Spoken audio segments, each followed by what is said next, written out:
لا الہ الا اللہ پڑھ لا الہ الا اللہ۔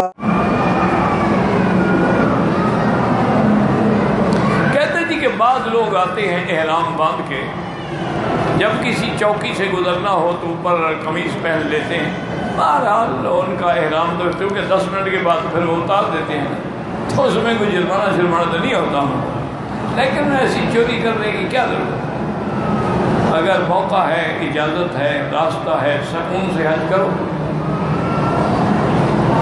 یہ پابندیاں بھی آپ کے لیے ہیں، اتنا رش ہو جاتا ہے کہ کنٹرول نہیں کیا جاتا۔ ایک آدمی جو غلطی کرے نا 100 بندے کو مروا دیتا۔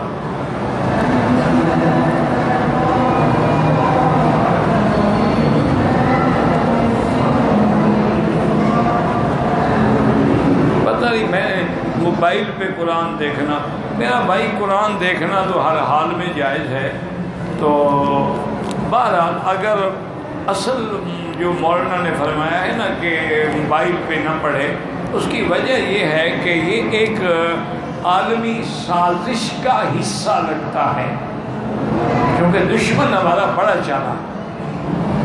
اب اس نے ہر کتاب جو ہے نا جی کو موبائل میں فیڈ ہے، قرآن فیڈ ہے، تفسیر فیڈ، ہر زبان کے قاری لوگ بڑے خوش ہیں جی، گھر میں بیٹھے پڑھ رہے ہیں، سن رہے ہیں، لیکن نتیجہ نعوذ باللہ جب دنیا سے یہ کتابت والا قرآن ختم ہو جائے اور اس کو 1 سیکنڈ میں وہ سیٹلائٹ سے ڈیلیٹ کر کے اڑا دیں گے، پھر آپ کیا کریں گے؟ پھر آپ کیا کریں؟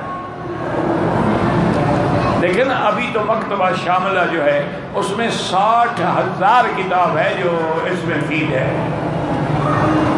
انٹرنیٹ پہ دستیاب ہے۔ اچھی بات ہے، پوری دنیا میں ایک بات پہنچ رہی، لیکن ساتھ یہ خیال ضرور رکھیں کہ جو اصل ورثہ ہے ہمارا قرآن کا وہ ختم نہ ہو۔